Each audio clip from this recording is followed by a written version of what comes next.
Halo teman-teman, perkenalkan nama saya Arya Labib Azizi, NIM 230 20249. Kali ini saya akan menjelaskan tentang kardiovaskular gitu, senyawa yang memblok transmisi saraf efektor gitu ya kan. Kali ini saya akan menjelaskan contoh dari obat-obatnya gitu teman-teman. Jadi pertama-tama itu kita harus tahu teman-teman apa yang dimaksud dengan senyawa yang memblok transmisi saraf efektor. Itu yang dimaksud dengan senyawa pemblok transmisi saraf efektor bekerja dengan mengosongkan norepinefrin teman-teman. Nah, fungsi dari saraf norepinefrin ini yaitu dengan cara meningkatkan dan mempertahankan tekanan darah dalam kondisi serius. Nah, pada saat kita mengalami darah tinggi gitu ya kan, nah otomatis hormon ini akan bekerja teman-teman untuk menaikkan tekanan darah gitu. Sehingga setelah hormon ini diblokir, yang tadinya tekanan darah naik otomatis turun gitu. Nah, kali ini kita akan membahas tentang teknik modern blokade saraf simpatik teman-teman yang disebut dengan Stella Ganglion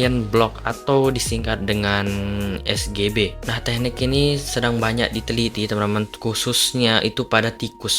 Efeknya tentu saja langsung ke jantung dan sistem otonom kita teman-teman. Jadi yang dimaksud dengan Stella Ganglion itu adalah sekumpulan saraf yang ada di leher kita yang mengatur denyut jantung, tekanan darah, dan juga respon stres gitu teman-teman. Nah, dengan cara kita memblok simpul ini, kita bisa menurunkan aktivitas saraf simpatik kita teman-teman. Nah, kita ambil saja contohnya dalam studi oleh Trans et al 2024 di Frontier in Physiology. Tikus dibiuskan dan disuntikan lidocaine 1% secara presisi ke Stella Ganglionnya, dan hasilnya tekanan darah turun dari 344 menjadi 289. Nah, sekarang kita masuk ke dalam mekanisme obat lidocaine yang digunakan dalam terapi ini. Oke, mari kita bahas tentang struktur kimianya sekarang. Nah, teman-teman bisa lihat di sebelah kanan saya ini adalah struktur dari lidocaine. Nah, teman-teman bisa lihat di sebelah sana ada amina tersier, amida, dan gugus aromatik.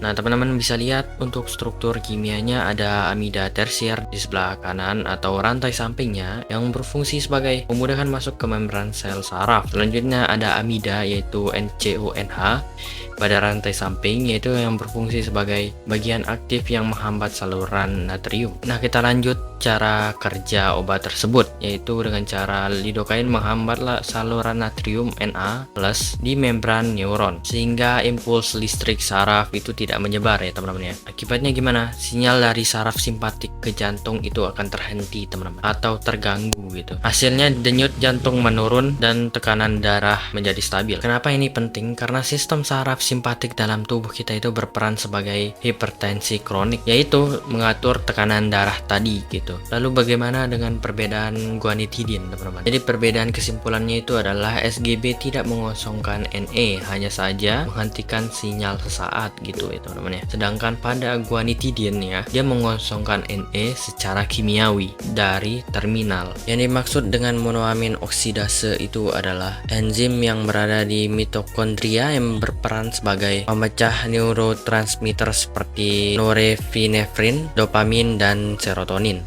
Tetapi teman-teman, mau ini bisa menghasilkan H2O2 yang bisa menghancurkan atau merusak gitu ya dinding sel teman-teman, yang akan mengakibatkan apa? Yang akan mengakibatkan salah satunya adalah hipertensi teman-teman. Obat yang sering digunakan pada posisi ini adalah chlorigine dan juga parigline yang menghambat enzim MOA ini atau yang disebut dengan monoamin oksida. Baik, kita ambil saja jurnal tahun 2021 tentang eksperimen tikus hipertensi arteri pulmonal diberikan chlorigine. Hasilnya kayak gimana? Yang pertama adalah hasilnya tekanan arteri menurun signifikan teman-teman. Dinding pembuluh darah lebih tipis.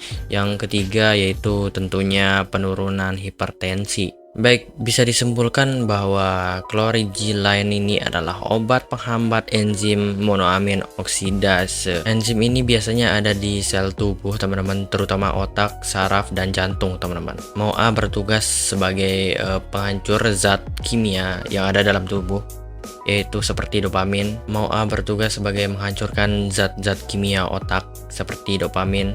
serotonin dan juga norepinefrin teman-teman, yaitu zat-zat yang penting untuk mengatur mood, tekanan darah dan lain-lain. Jadi obat ini tuh dia masuk ke dalam tubuh mencari enzim MOAA. Ketika chlorgillin ini menempel pada enzim MOAA teman-teman, dia bakalan mengikat secara permanen ya, sangat kuat. Setelah itu enzim akan menjadi rusak. Setelah itu enzim akan menjadi rusak dan tidak bisa bekerja lagi. Karena MOAA ini tidak bisa bekerja lagi teman-teman, otomatis serotonin, dopamin dan norepinefrin ini akan tidak dihancurkan. Zat-zat itu akan bertahan lebih lama di dalam tubuh gitu. Akibatnya sinyal di saraf itu akan